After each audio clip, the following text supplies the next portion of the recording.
right, but we are here for trains. And welcome to the layout. My name is Daryl Cruz, Kansas City Chiefs fan, but also owner and operator of the Union Pacific Railroad Evanston subdivision. And this update focuses on Westvaco, finally getting some serious track work down at Westvaco. Now you can see I had to do some serious measurements and did some chalk lines because I wanted to get these tracks exactly where I wanted them. I wanted the flood loader to be exactly in the middle of the two tracks on either side. So you have one track that goes right down the middle of the flood loader, and then I want to make sure everything was spaced out right so that the tracks on either side of it were equally spaced. As you can see, it came out perfectly. I was also able to kind of lay out where the turnouts were going to go, and then once I did that, was able to glue down the ties, which I glue onto paper templates. And then I just kind of put them underneath the turnouts. The turnouts are just kind of loosely down there, but kind of when I have everything lined up, then I glue them down, make sure they're where they're supposed to be and everything. Here's the other turnout. I put 4 turnouts in. So this is one turnout that you have one turnout that comes off the main, another turnout that splits into the empties in track, and then the loads out track.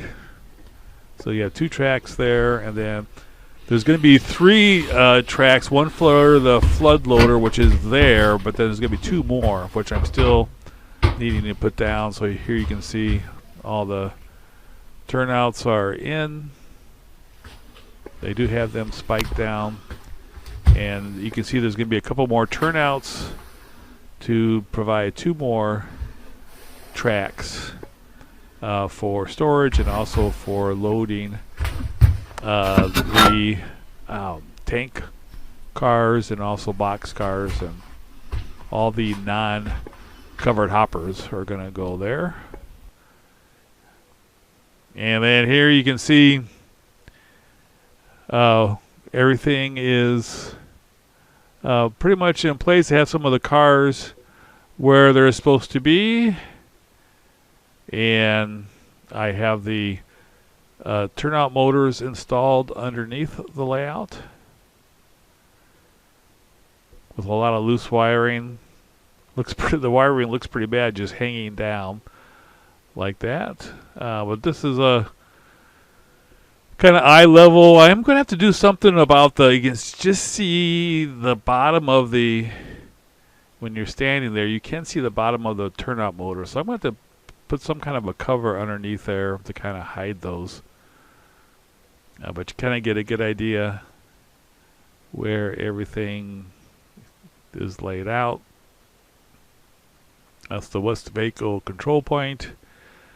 So I'm going to be spending this coming week doing a lot of operating. I have a operating session on Wednesday with some out-of-town guests. So people from Georgia, Mark Bridgewater and Scott Chatfield are going to be here. We're going to get a operating session going. I also put in the buttons for controlling the turnouts. So you have the 3 buttons here. One button there on the very left controls the crossover to come into the Westvaco, and then the 2 others do the 2 turnouts. And then you also have a couple turnouts over here with a couple push buttons. So this push button here, here's the one on the right that does the turnout to come into the Westvaco, and then another turnout here to split them up.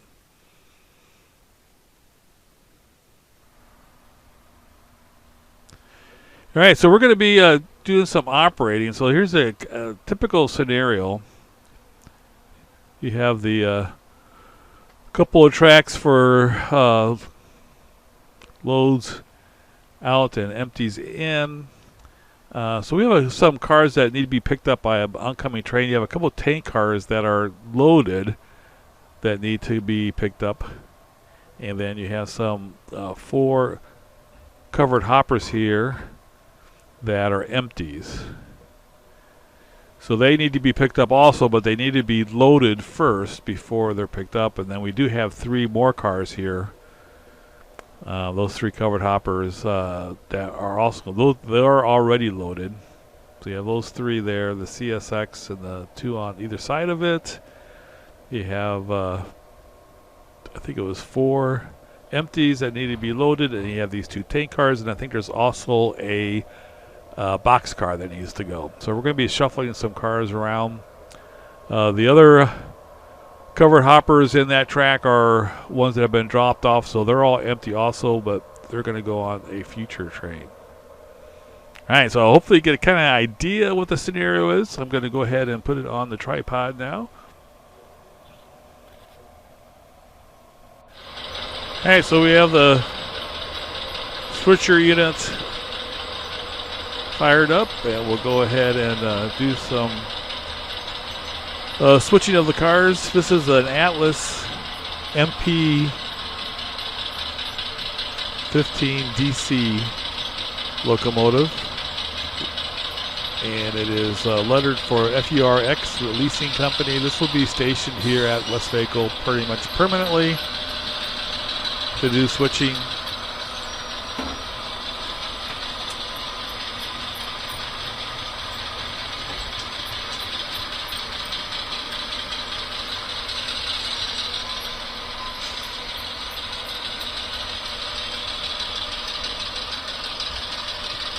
All right, so the first thing we're going to do is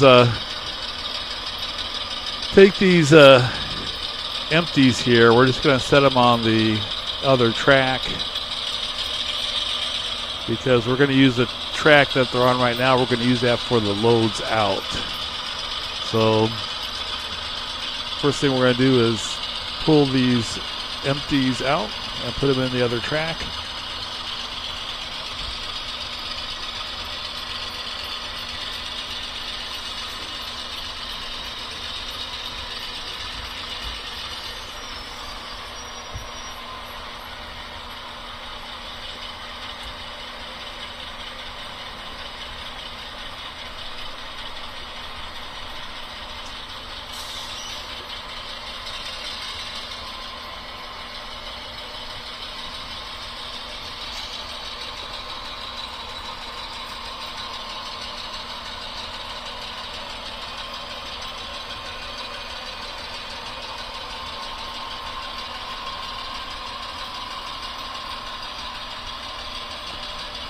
This Atlas locomotive is very smooth running and has some pretty cool sound characteristics that really adds to the realism. I'm going to have to make sure the layout is very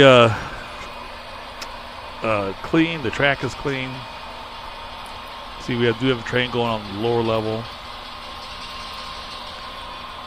Right now I do not have the frogs powered. So it runs pretty well. There are you'll see in a little bit when we get to going really slow as we pull the cars through the flood loader. We do have some some dead spots. I have not cleaned that track. I should have cleaned it before we did this. I cleaned all the turnouts. I figured that's where we'd have the most problems. They actually turned out to be okay, but I did have some dead spots on the track leading into the flood loader, which you'll see in a little bit. Might put a keep alive in these 2 locomotives also. We'll just have to see how things go. All right, so we have the empties in the other track.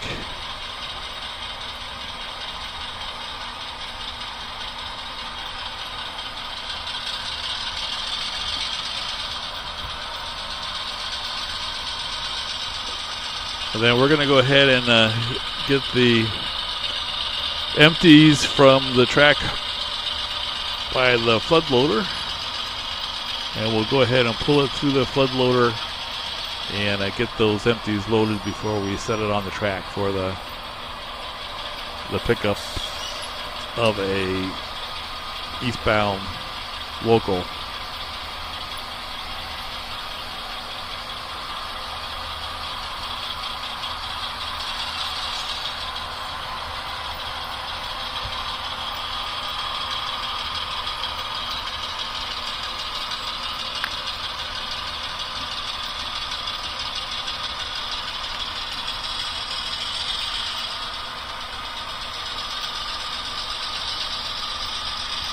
Now normally these two tank cars, they're loaded. Normally now they would be in the two tracks that aren't laid yet, so there's going to be some loading facilities for tank cars there. So normally those would be over there. I'd have to pick them up from there and then come and get these 4 cars that we're going to load at the flood loader.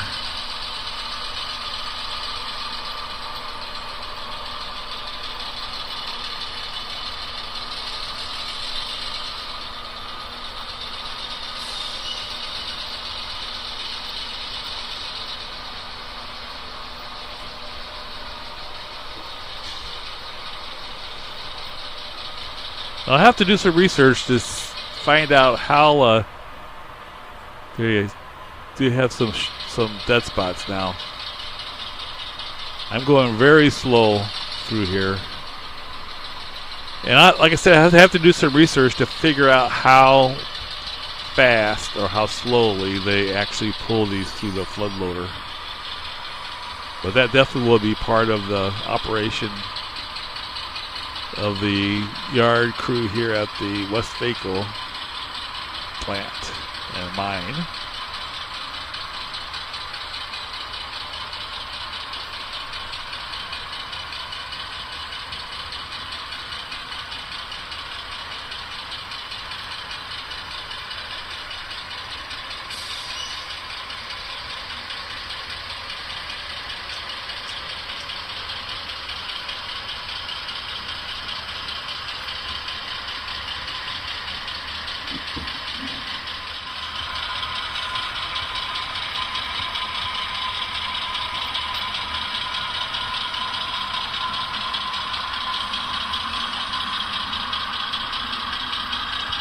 And so far we have 2 of the covered hoppers loaded.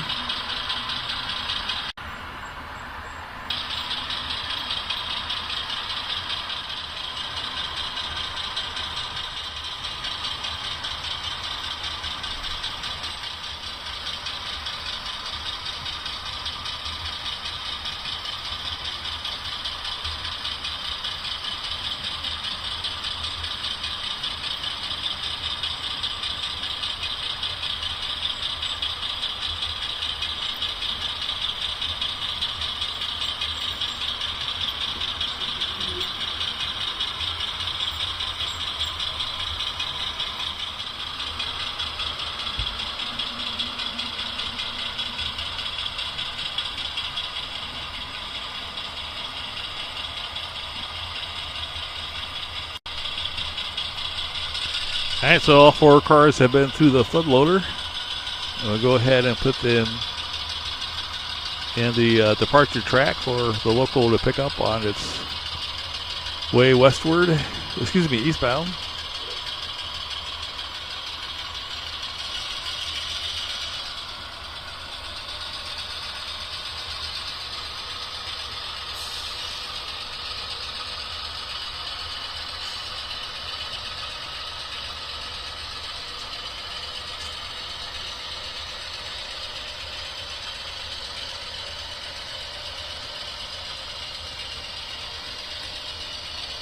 The switching lead track there goes around the curve there about 90 degrees through the curve.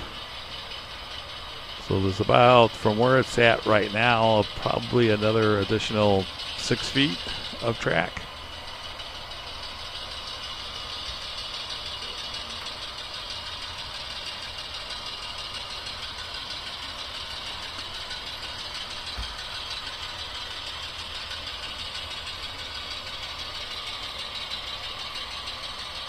All right, so we'll put these loaded covered hoppers with the other 3 that were already loaded. And then these 2 tank cars are loaded also, so we'll go ahead and put them in this track. And the only thing we'll need to do is add the boxcar. And we'll be set for the pickup.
All right, so these are some empties here that'll be picked up by a train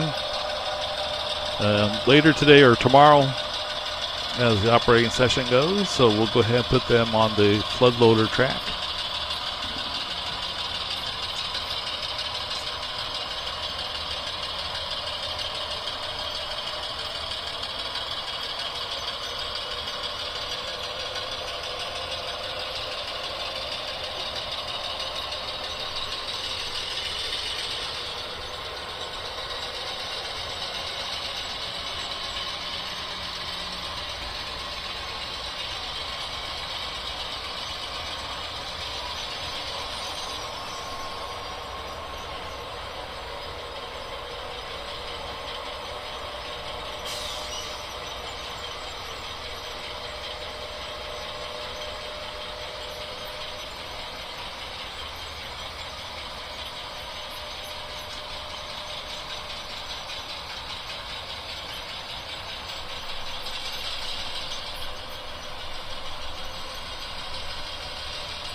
One thing you may notice about this flood loader, it does hide the cable that supports the second level here. If you look at the top of the flood loader, you can see the cable that comes out the top.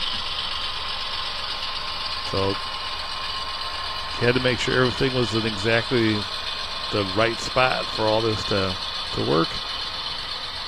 There's another cable over by the plant, so the two cables do a real good job of holding things up and making it much more solid than it would be without it. Now there's 6 cars there, so I'm at the very end of the layout, end of the track there. So 6 cars is the limit of how many empty cars you can run through the flood loader at one time.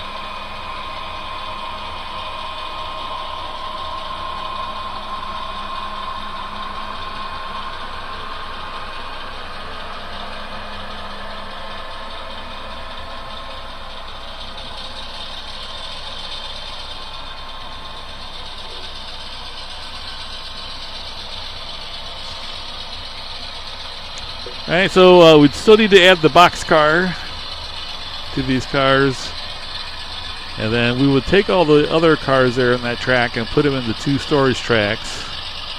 But for right now, we'll just set them. We'll set the box car with our departing cars, and then put the tankers on the track this side of the flood loader, and then we'll just call it a day.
All right, so all the cars are ready to go for the local that's going to be coming through, so they can pick them up and drop off whatever empties it has for us. And we'll just go ahead and put these 3 tank cars on the track, just this side of the flood loader. Again, normally we would take the remaining cars, the box car there and the tank cars, and we would put them into 2 tracks that's going to be installed at a later date.